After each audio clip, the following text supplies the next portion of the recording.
श्री जगन्नाथ जी का महाभोग महाप्रसाद जो कि ब्रह्मा जी के लिए भी दुर्लभ था, आज वो सभी के लिए सहज ही सुलभ है।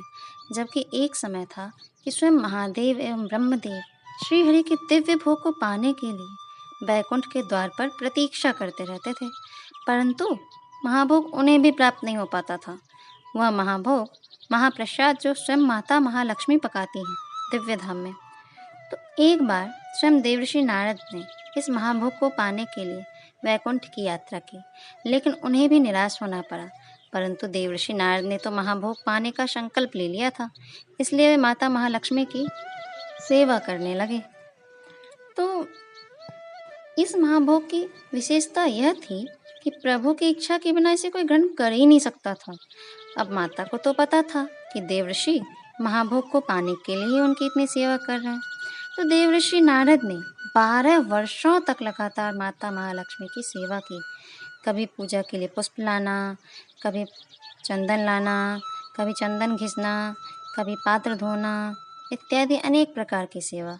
तो 12 वर्षों की सेवा से माता लक्ष्मी प्रसन्न हो गई एवं एक दिन उन्होंने देवर्षि नारद से कहा कि पुत्र, मैं तुम्हारी सेवा से बहुत प्रसन्न हूँ। तुम्हें जो चाहिए तुम मांगो, मैं वचन देती हूँ, मैं तुम्हें वह अवश्य दूंगी। तब नारद जी ने माता से कहा कि माँ, एक भक्त को क्या चाहिए? भगवान की प्रसन्नता और उनका प्रसाद सदा प्राप्त होता रहे। बस मुझे भी यही चाहिए कि मुझे भी प्रभु का महाभोग महाप्रसाद प्राप्त हो और मैं भी उसका सेवन करके धन्य हो जाऊं। तब माता ने प्रभु की आज्ञा लेकर यह महाभोग देवर्षि को प्रदान किया और कहा कि यह बात हमारे ही बीच रहनी चाहिए, किसी को पता ना चले कि तुम्हें महाभोग प्राप्त हुआ है, क्योंकि प्रभु ने इस महाभोग के लिए स्वयं महादेव को एवं ब्रह्मदेव को भी मना कर दिया है। तो सर्वप्रथम श्री जगन्नाथ जी का महाप्रसाद पाने का सौभाग्य देवर्षि नारद को ही प्राप्त हुआ, किंतु इस आनंद को वो पचा ही नहीं पाए। तो वो जब गए महादेव के पास कैलाश में, तो उनसे रहा ही नहीं गया। उन्होंने बता दिया महादेव को कि मुझे महाभोग प्राप्त हुआ है श्रीहरि का। तो माता ने जब उन्हें महाप्रसाद दिया था तो उन्होंने पाया तो जो थाली में शेष बच गया था, उस प्रसाद को माता की आज्ञा से उन्होंने अपने पास रख लिया था। तो जब महादेव को पता चला कि देवर्षि को श्रीहरि का महाप्रसाद प्राप्त हुआ, तब उन्होंने पूछा कि क्या अभी भी आपके पास और प्रसाद शेष है?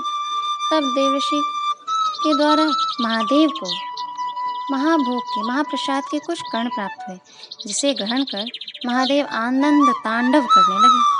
तो जब माता पार्वती ने वहां आकर भोलेनाथ से इस प्रसन्नता का कारण पूछा, तो उन्हें पता चला कि महादेव ने श्रीहरि का महाप्रसाद ग्रहण किया। तो माता ने पूछा, मेरा भाग कहाँ है? तो प्रभु ने कहा कि वो तो थोड़ा सा ही था प्रसाद, सो मैंने पा लिया। तो माता कुपित हो गई। अब यहाँ 2 तरह की कथा प्रचलित है इसके आगे। पहली कथा ये कि माता महादेव के साथ श्रीहरि के निवास बैकुंठ पहुंची, तो श्रीहरि ने तो समझ लिया कि माता पार्वती को पता चल गया है महाभोग के विषय में और वो कुपित है। तो प्रभु ने माता लक्ष्मी के साथ उनका स्वागत सत्कार किया और जब माता पार्वती के कुपित होने का कारण पूछा, तो माता ने कहा कि आपका भोग मेरे सभी संतानों को सुलभ हो, तभी मेरा क्रोध शांत होगा। श्रीहरि ने स्वीकार कर लिया कि ठीक है, मेरे लौकिक धाम श्री जगन्नाथपुरी में अब से यह भोग पहले माता विमला को, जो कि माता पार्वती का ही शक्तिपीठ है, अर्पित होगा, फिर मुझे अर्पित होगा एवं तत्पश्चात सभी भक्तों के लिए सुलभ होगा। एवं दूसरी कथा यह है कि जब माता को महाभोग नहीं मिला, तो माता ने श्रीहरि की कठोर तपस्या की और श्रीहरि को प्रसन्न किया। तो जब श्रीहरि ने उन्हें दर्शन दिया, तब उन्होंने यह वरदान मांगा कि आपका यह महाप्रसाद मेरे सभी संतानों को प्राप्त हो।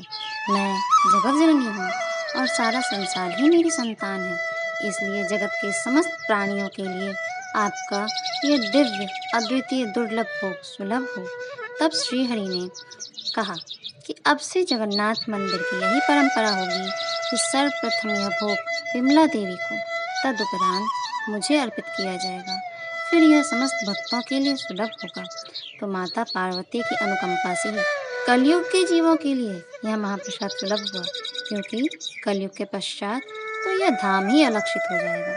इसके विषय में आगे वीडियो बनाया जाएगा। तो महाभोग की विशेषता यह है कि वो मिट्टी के पात्रों में बनाया जाता है।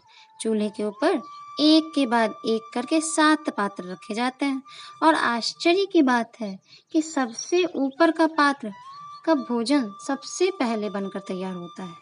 और दूसरी बात यह है कि जब ये भोग तैयार हो जाता है तो उसमें सुगंध नहीं रहती, परंतु जब इस भोग को माता बिमला और प्रभु जगन्नाथ को अर्पित किया जाता है, उसके बाद इसमें दिव्य सुगंध आने लगती है। तो यह जगन्नाथपुरी के महाप्रसाद की महिमा है। अब अगर आपको ये वीडियो पसंद आई हो तो प्लीज़ इसे लाइक करें, शेयर करें और इस पे कमेंट भी करें और कृपया इस चैनल को सब्सक्राइब कर दें। राधे राधे।